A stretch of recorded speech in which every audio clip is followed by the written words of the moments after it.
어떤 일이든 그 일에 대해서 사람들이 나타내는 반응이 다를 수 있어요. 그런 차이는 보는 시각이 다르기 때문일 수도 있지만 대개가 그 안에 의식의 상태입니다. 어떤 의식을 가지고 보느냐, 그 의식에 의해서 관점도 달라지고 보이는 것의 의미도 달라지게 된다는 거죠. 우리가 흔히 이제 그 속에 어떤 의식을 가졌는가 하는 것을 알기 위한 질문으로 자주 쓰는 게 이 컵에 유리컵이 아닙니다만은 컵에 물이 반 있다고 가정해 보십시다. 근데 이 물이 반 있는 걸 가지고 사람들은 각자 그 상태를 표현했죠. 어떤 사람은 컵에 물이 반밖에 없네. 어떤 사람은 컵에 물이 반이나 있네. 이렇게 표현합니다. 반밖에 없네. 부정적인 시각이고 비관적인 의식이 그 안에 있다는 겁니다. 반이나 있네. 낙관적이죠. 낙관적인 의식이 많이 있기 때문에 바라보는 것도 낙관적으로 보게 되는 거예요. 근데 낙관적인 의식을 가진 사람은 그 안에 이제 희망 지수가 높다는 거예요. 어떤 상황이든 그 안에 자꾸 희망적인 생각을 하려고 하고 희망적인 것들 요소들을 찾아서 그걸 붙잡고 이제 나가려고 하고 그런 거죠. 어떤 연구단체에서 초등학생들을 두고 실험을 했어요.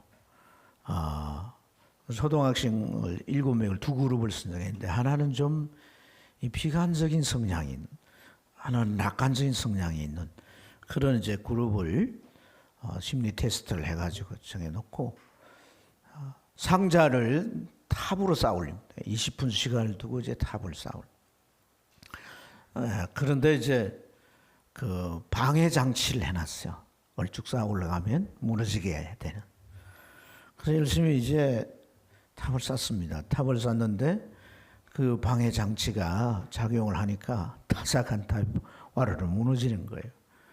그러니까 이 비관적인 성향의 7명은 서로 탓하는 거예요. 그러면서 결국은 탑도 쌓지 못하고 끝납니다. 그런데 낙관적인 그런 7명의 그룹은 서로 격려하면서 다시 해보자 그러면서 다시 쌓더란 거죠. 그래서 20분 내에 쌓아질 탑이라서 완성하지 못하지만은 그 차이는 그냥 다 터져 무너져 있는 것이고 어느 정도 쌓아 올린 그런 것이죠. 그게 희망 지수인 줄로 믿습니다. 우리 삶의 현실에는 똑같은 게 아니에요. 비관적인 요소도 있고 낙관적인 요소도 있는 거죠. 유감스럽게도. 그것을 바라보는 것은 오늘 우리의 마음이 어떤 상태로 형성되어 있는가가 중요한 줄 믿습니다. 좋은 마음을 가지시길 바랍니다. 믿음의 마음을 가지시길 바랍니다. 항상 좀 긍정적으로 생각하고 그런 마음이 우리 안에 가득 찬다면 우리 삶에 닥쳐오는 어떤 현실도 시각이 달라지고 또 우리 안에 그 희망 지수는 믿음으로 작용해서 하나님의 이끄는 방향으로 갈 줄로 믿습니다. 오늘 이 본문 속에 유대 백성들, 이스라엘의 유대 민족들은 큰 절망 가운데 있습니다. 왜 그런고 하니 나라는 전쟁으로 인해서 망했어요. 그리고 이제 많은 사람들이 죽었을 뿐 아니라 곳곳에 흩어졌습니다. 어떤 사람은 잡혀서 자기 나라를 짓밟은 이 바벨론이라는 나라에 끌려와 가지고 이제 전쟁 노예로 그 앞날이 어떻게 될지 모릅니다. 전쟁에 인해서 그 엄청난 이 전란의 소용돌이 속에서 이제 그들이 왔지만 그들의 그 있는 위치는 이게 적의 나라잖아요. 사방을 봐도 그들의 앞날은 캄캄한 거예요. 그리고 이 바벨론이라는 나라가 점점 다른 나라를 정복하고 그래서 큰 제국이 되어 갑니다. 그러니까 그들 마음 가운데는 다시 고국으로 되돌아와 갈 수 있겠다는 희망이 점점 사라져 버렸어요. 이러한 이 유대 민족에게, 유대 백성들에게 하나님은 선지자를 통해서 말씀을 하세요. 어떤 말씀을 하시느냐? 내 슬픔이 사라질 것이다. 이렇게 말합니다. 지금 얼마나 슬프겠어요? 가족들도 잃기도 하고 모든 재산 다 날라갔어. 하나도 없는. 그런데 그런 것으로 인하여 슬픔에 깊게 슬픔에 쌓여 있는데 그 슬픔이 다 사라질 것이다. 그리고 내 백성이 다 어렵게 되어서 영원한 땅을 차지할 것이다. 조상대대로 살아온 땅을 지금 짓밟히고 빼앗겼는데 돌아갈 수도 없는데 무슨 영원한 땅을 차지한단 말이에요. 또 참 하나님도 그렇게 말씀합니다. 작은 자가 천명을 이루고 약한 자가 강국이 될 것이다. 여기 이제 작은 자나 약한 자라고 이렇게 표현하지만은 원어의 원문에는 가장 작은 자. 그러니까 약해지고 약해져서 이들의 지금 모습은 어떻습니까? 비참한 거죠. 아주 참 이 바닥에 떨어진 그런 비천한 상태에 있는 거예요. 우리가 흔히 희망 고문이라고 하잖아요. 희망 고문. 그러니까 아무리 앞을 봐도 다가올 결과는 너무나 불행스럽습니다. 달라질 수가 없어요. 그런데도 어떤 작은 희망 하나를 가져와 가지고 제시하면서 내일 잘 될 것이라고 할 때는 그게 오히려 고문이 된다는 얘기죠. 지금 하나님께서 선지자를 통해서 하시는 말씀은 어찌 보면 작은 희망이 아니라 좀 허황된 거 아니겠습니까? 그들의 처지에서 볼 때 얼마나 허황되게 들리고 애들 말 뻥처럼 들리겠냐 말이에요. 그러니까 오히려 그들의 마음은 더 비관적으로 갈 수밖에 없고 또 더 어두워질 것입니다. 근데 지금 하나님이 이렇게 말씀하신 것을 그들이 과연 믿을 수 있을까요? 믿어질 거라고 우리가 해볼 수 있을까요? 하나님 말씀한데 선지자를 통해서. 근데 이제 바벨론의 침략을 받아서 이제 완전히 망했을 때는 이 예루살렘 성전이 다 무너졌습니다. 바벨론 군대에 의해서 다 파괴됐어요. 그러니까 성전 자체를 다 막 그냥 회파하고 그냥 다 모양 자체가 남지 않도록 그렇게 무너뜨려 버린 거예요. 성전 누가 계시는 곳이에요? 하나님이 계시는 곳. 그 성전이 적의 손에 적의 발에 크게 밟혀졌으니까 그들이 그것을 바라보면서 어떤 생각을 했어요? 하나님 떠났다고 생각했죠. 하나님 우리를 버렸다고 생각했죠. 그런 하나님이 지금 와서 너 슬픔을 다 사라지게 한다. 어렵게도 영원히 땅을 차지한다. 또 너희 작은 자가 천이 되고 약한 자가 강국을 이룰 것이다. 그러니까 이 말씀이 믿어지겠냐는 거예요. 다 끝났는데 무슨 말을 지금 하고 있는가 그런 생각이 안 들겠네요. 여러분 지금 절망적인 상황 가운데서도 하나님께서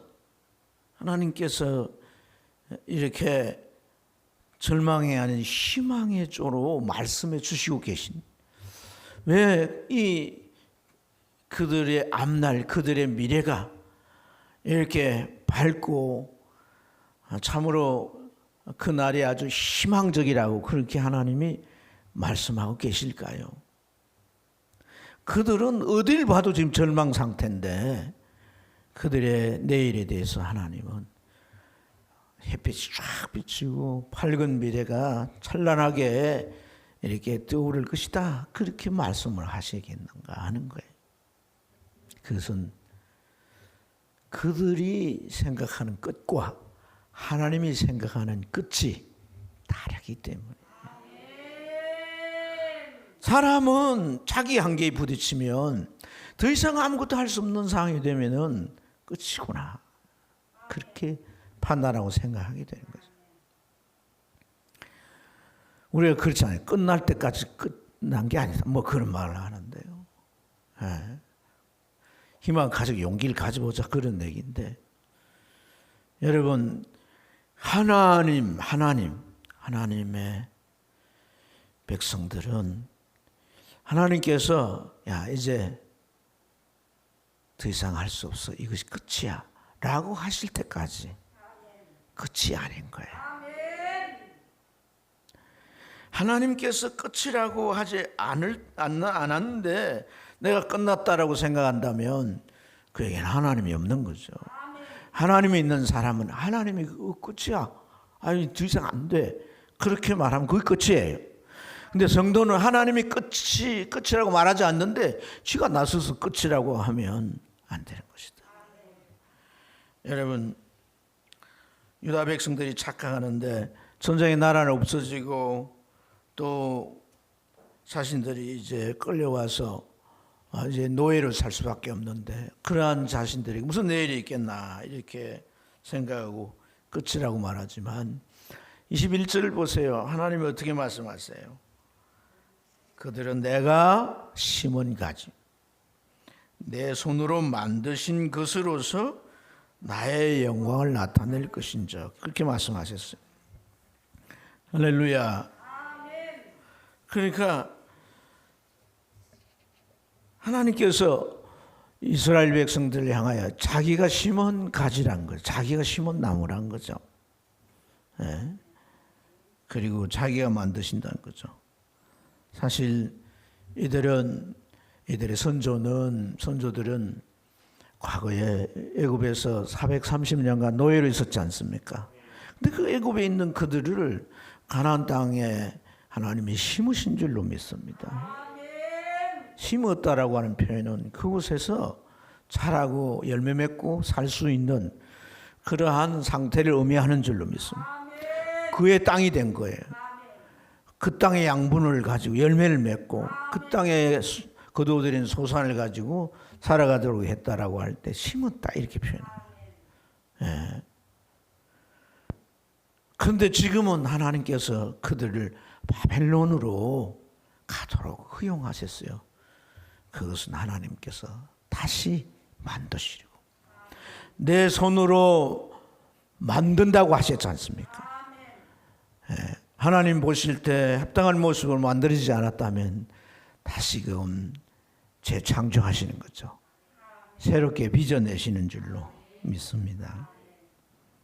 그래서 하나님이 끝났다라고 하지 않기 때문에 우리가 끝났다고 말해서도 안 되고, 하나님이 포기하지 않았기 때문에 우리 스스로도 포기해서는 안 되는 거예요.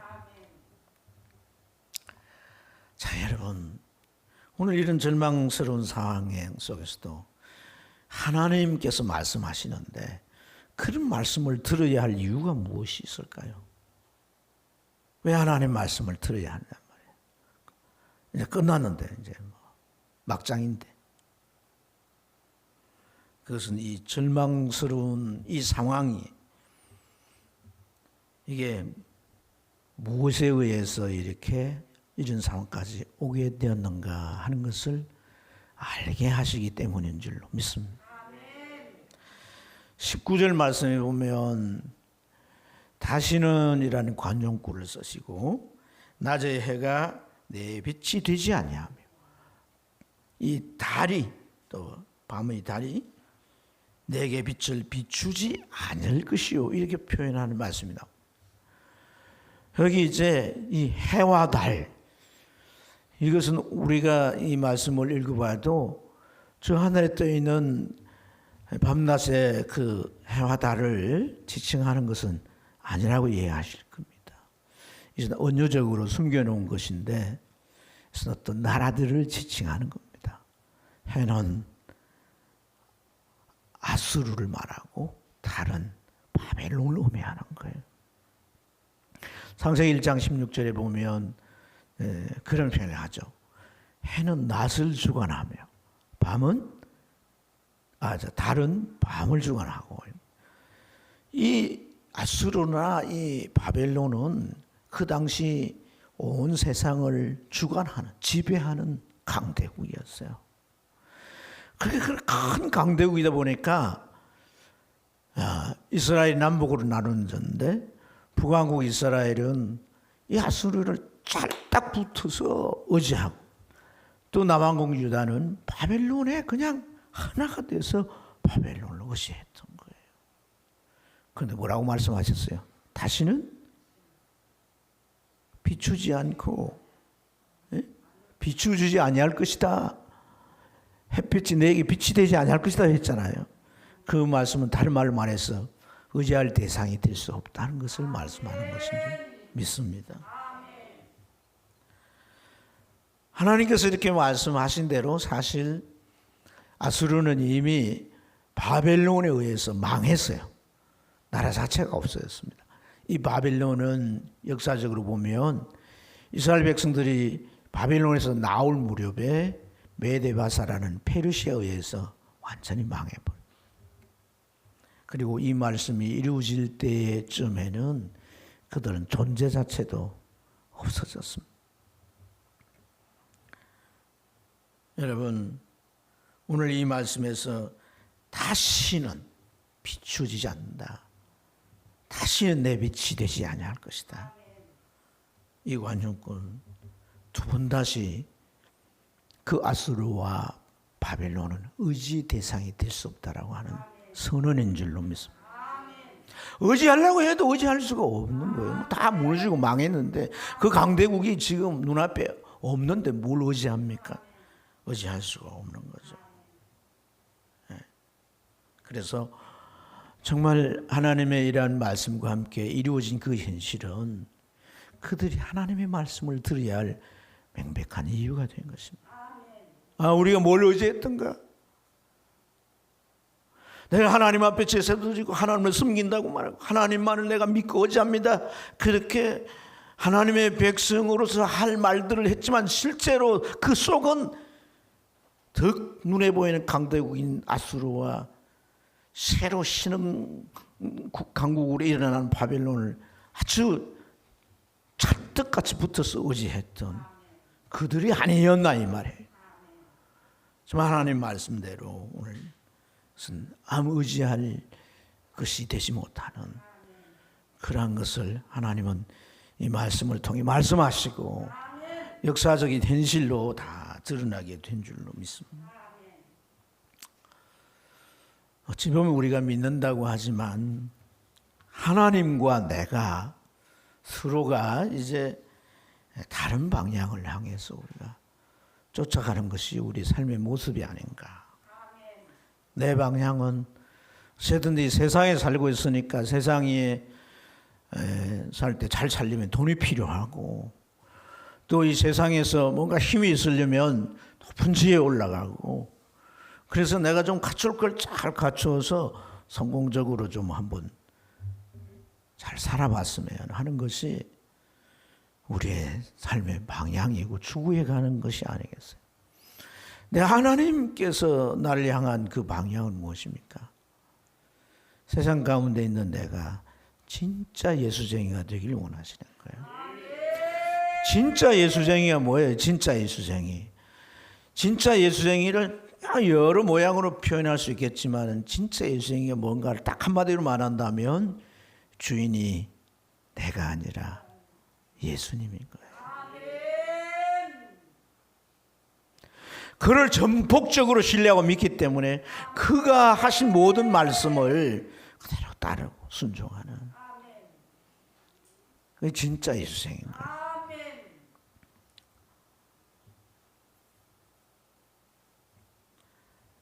그래서 우리가 이렇게 참 살아가는 이 삶의 궤도가 다 이렇게 다른데 하나님께서는 오늘 이 말씀을 통해서 우리에게 교훈하는 게 뭐냐면 우리가 이제 참 세상에서 그 성공하는 것이 결국 이제 내가 이 사는 목적이 돼서 그 탑을 열심히 쌓아가지만은 그 탑이 점점 쌓여서 내 곁에 섰을 때 그것이 어떤 작용을 하는지를 잘 모른다는 거예요. 그것은 바로 나에게 의지의 대상이 되고 만다는 겁니다. 그것은 하나님의 자리에 쓱 들어와서 차지해버리고 만다는 것입니다. 교회도 나옵니다. 나름 신앙생활을 하는 것 같습니다. 그렇지만 내 마음 가운데 간절히 사모하고 철저히 원하는 것은 세상의 부와 지위와 명예입니다. 잘 사는 것입니다. 그것이 뭐예요? 가치입니다. 가치. 사람 속의 가치는 뭘 일으킵니까? 욕망을 불태우는 것입니다. 그 안에 끊임없는 욕망이 그것을 불태워서 나중에 그것을 자신의 의지의 대상으로 붙드는 것이에요. 그래서 주님께서 하나님과 재물을 계마에 숨길 수가 없다. 두 주인을 계마에 숨긴 종이 있냐라고 말씀하신 줄로 믿습니다. 사랑하는 여러분, 오늘 우리는 이제 두 번 사용하는 이 두 번이나 이제 사용한 이런 다시는 이라는 이 관용구에 좀 우리가 좀 묵상할 필요가 있습니다. 19절과 21절에 다시는 이란 표현을 썼어요. 하나님이 왜 이런 말씀을 하셨을까? 다시는. 그러니까 19절 말씀은 아수르나 바벨론을 다시는 의지하지 않게 될 거란 얘기잖아요. 그죠? 그리고 21절에 이제 다시는 내가 너의 해가 되고 달이 되어서 할렐루야 그 비침이 끝이지 않고 그 밝게 함이 계속 될 거라고 말씀하잖아요. 이 두 관용구를 통해서 하나님께서 드러내시고자 하는 건 뭐냐면 내가 생각했던 그 의지의 대상이 더 이상 의지 대상이 될 수 없구나라는 것을 내가 너무나도 확실하게 아주 온몸으로 깨달아졌을 때, 그래서 그것을 내 손에 놓을 때 하나님은 비로소 나의 의지의 대상이 되신다는 거예요. 그래서 이 다시는이라고 하는 말은요, 결정적인 의미를 담긴 표현인 줄로 믿습니다.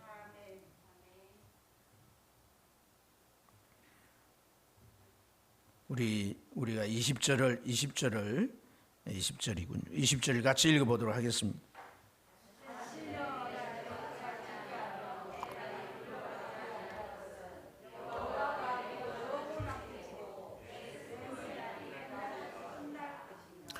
다시는 두 번 다시는 이 말이죠. 두 번 다시는. 사랑하는 여러분, 어떻게 우리가 두 번 다시는 이 세상의 모든 것을 의지의 대상으로 삼지 않겠습니까?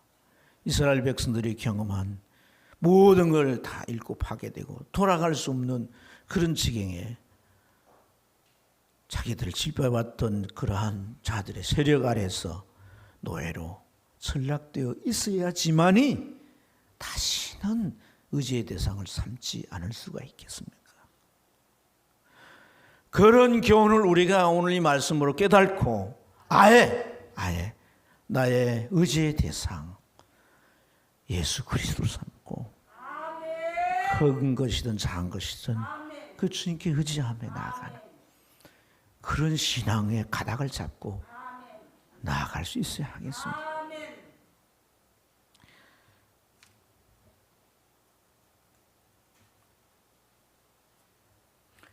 하나님께서는 왜 이 의지의 대상에 대해서 중요하게 다루고 계실까요? 자기 백성들을 저 바벨론의 침략을 받게 하고 북왕국 이스라엘은 아수르를 통해서 짓밟혀가지고 나라 자체가 없어져 버렸잖아요. 그렇게 하실 만큼 70년이나 바벨론의 노예 생활을 할 만큼 이것에 대해서 그 의지의 대상에 대해서 중요하게 하나님이 취급하실까요? 도대체 그게 무엇이겠? 의지 대상이라고 하는 것을 비유로 말씀을 드린다면 나무와 가지의 관계로 설명할 수가 있습니다. 예수님 요한복음 15장에서 포도나무 비유 말씀하셨잖아요. 나무와 가지의 관계. 그 말씀 속에 우리에게 교훈해 주는 게 뭐예요? 가지가 나무에 붙어 있는 게 의지를 의미하는 줄로 믿습니다. 근데 그 가지 포도나무에서 끊어지면 어떻게 되는 거예요? 열매를 맺지 못하는 거 당연하고 죽는 겁니다. 죽는 거. 우리가 믿음 안에 구원이 있다고 말하지만은 그 믿음이 뭘 말합니까? 우리가 계속 어떤 상태에 머물러 있어야 구원이 완성되는 것입니까? 하나님과의 관계성 속에서 그분이 나의 주인이 되시고 그분을 계속 의지해가는 삶입니다. 그래서 종교가 돼서는 안 되는 것입니다. 내 생명이 되어야 되고 내 가치가 되어야 되고 내 전부가 되어야 되고 오롯이 내가 하나님을 의지하는 그러한 삶으로 나가야 되는 것이지, 적당히 한 발 들여놓고 사는 것은 결코 우리는 그걸 신앙이라고 간주할 수가 없습니다.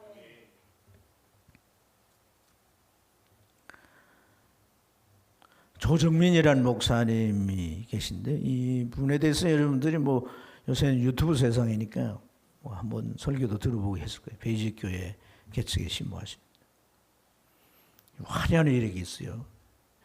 이분은 언론계에 참 대단한 사람. 기자로 시작했다가 나중에 이제 그 메인 뉴스 앵커가 돼요. 그리고 MBC 사장이 됐어요. 잘 나갔어요. 매일 술판이고 막강한 힘을 가졌죠. 사장이니까. 그런데 이분의 부인이 예수를 믿는데 오늘 보니까 저녁에 교회 가더니 또 새벽에도 교회를 가는 거예요. 아니 저녁에 갔다 왔으면 됐지 새벽에 또 왜 교회를 가는가? 사람이 저렇게 바뀌나? 그래서 도대체 무슨 짓을 하길래 그런가 해서 교회를 나가본 거예요. 교회를. 새벽에 나가본 거예요. 도대체 바람이 났나 그래서 이제 설교가 들리겠어요. 이제 자기 부인만 도대체 이제 이렇게 조사를 하고 살피면서 관찰하고. 근데 자기 마음에 궁금함이 뭐냐면 사람이 어찌 변할까? 그 변한다라고 하는 것은 이제 종교적인 거죠. 종교적인 거. 열심히 교회를 나간단 말이에요. 아니 시가로 그렇게 열심히 가면 얼마나 좋겠는지. 그러니까 전화 오라고 난리 났어요. 왜 자꾸 가니까 이제 도대체 사람을 저렇게 왜 무엇이 저렇게 바꿔놓는가? 교회가 잘 모르겠어. 그래서 이제 성경을 읽겠어요. 성경을 그렇게 5번이나 읽었대요. 우리 몇 번 읽었어요? 5번 성경을 읽으면서 이게 진리구나. 이 안에 생명이 있네. 그래서 성경을 읽고 이제 보니까 자기 부인의 신앙도 상당히 문제가 있고 교회나 교회 지도자들이나 성도들의 모습이 상당히 문제가 있는데 그 문제 있는 걸 한마디로 자기는 어떻게 표현하냐면 종교 생활을 하고 있는 것 같다는 거예요. 확실하게 자기에게 느껴지. 그래서 그가 이제 이 진리고 이게 생명인데 왜 종교로 전략시켜서 기독교를 저렇게 믿는가 하는 답답함이 있었대요. 답답함이. 그래서 그가 이제 나중에 이제 미국에 유학 갔다 와가지고 목사가 되고 그리고 이제 그 이후에 이제 여러분 아침마당이라는 방송 있죠. MBC에 이금희하고 또 누구야? 윤인구라고 하는 두 사람이 이제 MC를 보는데 그게 나와가지고 그분이 그런 얘기를 하는 거예요. 자기가 회심하게 된 이유를 얘기하면서 내가 정말 활개를 치고 다녔더니 MBC 아니냐는 거예요. MBC 사장이면 얼마나 끌바리 세겠어요. 새까만 후배들이고 그들 앞에서 그런 얘기를 하는 거예요. 기독교는 진리고 생명인데 기독교인들은 종교를 생각하는 경우가 많다. 그러면서 종교들은 되게 선행이라는 마일리지를 쌓고 그걸 쌓으면 구원이 이루어진다고 생각하는데 절대 그렇지 않다는 거예요. 선행이란 마일리지가 쌓여서 구원이 이루어지는 게 아니라는 거예요. 그랬다면 예수님이 오실 필요가 없고 예수님이 심판받아 십자가 죽으실 필요가 없다는 거예요. 우리는 선행이란 마일리지를 쌓아서 그 사람이 그 선이 의가 돼가지고 뭐 극락이든 천국에 갈 수 있는 게 아니라는 거예요. 우린 죄를 벗어날 수 없다는 거예요. 예수가 오신 것은 바로 그 죄를 해결하기 위해 오셨다는 것이고 그분을 주인으로 삼는 자와 연합해서 하나님의 나라로 가는 것이 신앙생활이라는 거예요. 그래서 그분이 생명이고 그분이 진리니까 그분이 나의 주인이란 거예요. 나의 주인. 말로만이 아니라 자신은 그분이 주인이란 게 진실로 믿어졌기 때문에 폭탄선언을 한 거예요. 나는 이제 예수에 살겠다. 그래서 미국에 공부하러 가겠다. 이러니까 부인이 막 두 손을 들고 반대를 하는 거예요. 아니 애들도 지금 중학교 다니고 이러는데 무슨 돈으로 그때 MBC가 막 상장할 때고 이러니까 뭔가 이제 주식도 좀 해가지고 돈이 나오도록 이렇게 해가지고 가야지. 지금 이 상태로 간다는 것은 너무나 어리석은 짓이고 가족을 위한 좀 생각이 있냐, 좀 책임의식이 있냐. 그렇지만 분명히 얘기했다는 거예요. 그분은 나의 주인이시다. 그분이 반드시 내 삶을 책임져 주실 것이다. 그래서 미국으로 갔는데 그 모험이었다는 거예요. 공부를 하면서 3시간밖에 못 자고 공부를 하면서 입이 이쪽으로 돌아갔다가 저쪽으로 돌아와서 정상으로 되더라고요.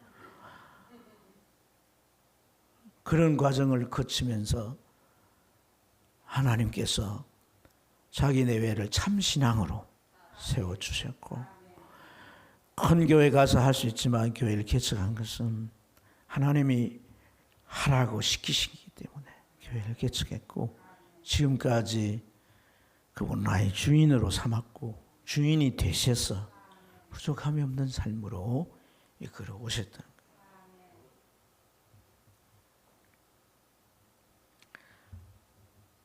사랑하는 여러분, 마음속 열망이나 어떤 일에 대해서 계련한 그런 의지가 섰을 때 우리는 그냥 말로 표현하면 어떤 서술로 이렇게 하지 않고 대개가 시나 노래로 표현합니다. 그게 히브리 방식이에요. 그래서 여러분 선지서들 속에는 시가가 많아요. 시와 노래가 많단 말이에요. 오늘 이 말씀도 시예요. 시.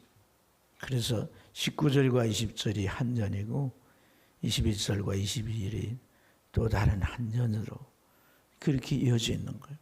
그리고 오늘 이 말씀은 선지자를 통해 말씀하지만은 선지자들이 하나님의 말씀을 전할 때 하나님이 이렇게 말씀하셨다 이렇게 전하지만 여기 이사야서 60장부터 66장까지 내용은 하나님이 직접 말씀하시는 방식으로 표현한 거예요. 하나님이 직접 말씀하시는 거예요. 이것은 하나님의 마음의 의지의 상태가 어떠한지를 잘 보여주시는 것 믿습니다. 그리고 문장의 끝부분들에서 어떻게 말씀하고 있습니까? 뭐뭐하리라, 이룰 것이라. 이 뭐뭐하리라 이룰 것이라는 표현은 이 계리를 나타내는 그런 종결음입니다. 종결음. 그러니까 이유는 없어요. 이 이유는 이것이 이루어지는 것 외에는 없어요. 반드시 이거 이루어진다는 거예요. 그렇게 해서 이루어지는 것이 뭐예요? 21절과 22절 말씀에 내 백성이 다 어루하실 것이다. 그래서 영원한 땅을 차지할 것이다. 그들은 작은 자가 천명이 되고 약한 자가 강국을 이룰 것이다. 라고 하는 말씀이에요. 이 말씀은 예수님이 이 땅 위에 오셔서 저와 여러분들의 죄를 대신하여 심판을 받아 십자가에 죽으심으로 모든 죄를 속죄케 하시고 이러한 사실을 듣고 예수 그리스도의 구속 곧 죄 사함을 믿는 자에게 이루어지는 의가 다 이루어질 것이라는 의미인 줄로 믿습니다. 그리고 작은 자가 천을 이루고 약한 자가 강국이 될 것이라는 것은 그 예수 그리스도가 구원을 완성하시고 천국에 올라가신 이후에 하나님은 성령을 보내셨어. 그 능력을 우리 안에 충만히 부으심으로 우리는 작은 자지만은 천을 이룰 수 있고, 약한 자지만은 강국을 이루어서 이 땅 위에 하나님의 나라를 펼쳐 가시는 줄로 믿습니다. 여러분, 사사기 15장을 보세요. 삼손이 블레셋 군대와 싸웁니다. 잡혀가지고 이제 뭐 밧줄을 묶지만은 다 그냥 그 밧줄 끊어버립니다. 그리고는 특배 하나 주어가지고 1000명을 쳐 죽여요. 삼손 하나가 1000명을 쳐 죽여요. 성경은 어떻게 표현합니까? 여호와의 신이 그에게 임하셔서 성령의 사람이 되니까, 성령에 사로잡히니까 작은 자가 1000명이 되는데, 이 작다 약하다는 말은요, 가장 작은 그런 말이에요. 신약적인 표현을 빌리면 개자식 같은 그런 말이에요. 그런 정도가 아니고 개자식은 씨죠. 아주 비천하게 처해진. 그러니까 세상에서는 눈도 안 돌릴, 눈길도 한번 안 줄 그런 자를 하나님이 부르시고 택하셔서 그에게 예수 그리스도의 보혈로 깨끗하게 하시고 연단과 훈련을 통해 세우시고 성령을 그 안에 부으셔서 강국을 이룬 자로 쓰시는 거예요. 예수 믿으면서 우리가 신앙생활을 하면서 맨날 약자에 맨날 이 구하는, 맨날 어떤 뭔가 도움을 받고 이러한 모습으로 살아서는 안 되는 거예요. 강자로 갈 수 있기를 축복합니다. 1000명을 이룬 자가 되기를 축복합니다. 주의 나라를 강국으로 세워가는 그런 주의 일꾼들, 제자들이 다 되기를 축복합니다. 우리가 지난 주일날 9명의 직분자를 선출했습니다. 나이도 많으시고 사실 오래 교회 다니시고 했기 때문에 우리가 이분들을 좀 참 이렇게 예우하고 위로도 해드리고, 그러나 그러기 때문에 뭐 그 자리만 앉아 있으려고 해서는 안 될 것입니다. 하나님의 능력이 붙들려면 반드시 작은 자가 1000명이 되고 주의 교회를 강국처럼 세워갈 줄로 믿습니다. 제 안에 그런 소원이 있습니다. 그래서 이 말씀을 나누면서 우리가 도전받고 우리 안에 희망이 가득 차기를 소원하는 거예요. 할렐루야, 할렐루야. 그래서 사랑하는 여러분, 우리 삶의 현실이 어떠하든지 그것이 비록 절망 중에 처했을지라도 우리는 하나님의 말씀을 들어야 하는 겁니다. 그래야 내가 이 상황이 무엇으로 말미암았는지를 알게 되어지고 그 자리를 내가 들고 일어설 수 있게 되는 줄로 믿습니다. 그래야 끝이 아니고 하나님이 끝났다고 말씀하실 때까지 우리는 하나님의 약속을 붙잡고 가야 할 길을 계속 갈 수가 있어지게 되는 줄로 믿습니다. 이러한 치명적인 현실이 정말 무엇인지를 깨달을 때 우리는 그 자리에 더 이상 머무르고 오고 싶은 마음이 사라지는 것입니다. 칼을 가지고 자르듯이 잘라내고 분율이 일어서서 하나님께서 예비해 주신 그 나라를 향하여 저벅저벅 걸어갈 수 있는 저와 여러분이 되어야 할 줄 믿습니다. 하나님의 이 말씀은 비전인 것입니다. 놀라운 일들인 것입니다. 사람이 이룰 수 없는 일들인 것입니다. 이 일들을 하나님은 우리를 통해 이루시길 원합니다. 단 한 사람이라도, 한 사람의 비전이란 말을 많이 합니다. 한 사람이라도 내가 정말 예수가 주인이 되어서 내 안에 성령이 충만하게 되면 우리는 얼마든지 이 약속을 현실 속에 확인하며 살아갈 수 있게 되는 줄 믿습니다. 사랑하는 여러분, 나의 약함을 결코 문제로 여기지 마시기를 축복합니다. 바울 사도는 내가 약할 때 강한 것은 그리스도의 능력이 내게 머물미라 그랬습니다. 우리가 약할수록 주님을 바라봐야 되고 그분의 능력을 소원해야 합니다. 기도해야 하는 것입니다. 그 능력을 안전하서나 길을 가나 꿈에서라도 구할 수 있기를 축복합니다. 지금만을 바라보지 마시기 바랍니다. 뭐라고 말씀하면 때가 되면 나 여호와가 속히 이루리라. 때가 되면 아직 멀었다는 말 아닙니까? 속히라는 건 당장 하신다는 거예요. 하나님의 때가 오면 하나님은 급속히 이루시게 되는 거예요. 그 하나님의 때를 만드는 저와 여러분의 믿음이 되시기를 축복합니다. 어찌 보면 이 미완성의 상태, 그래서 못다 이룬 것들이 정말 내 앞에 있고 그것이 지금의 고충이 되고 그것이 내게 정말 고통일지라도 하나님의 때가 되면 하나님은 급속히 이루시고 하나님의 위대한 일들을 펼쳐갈 줄로 믿습니다. 이 비전을 마음에 담기를 바라고 정말 우리의 믿음이 예수 그리스도가 주인이 되길 바라고 우리의 삶이 나아가는 그런 발걸음 되기를 축복합니다. 기도하겠습니다.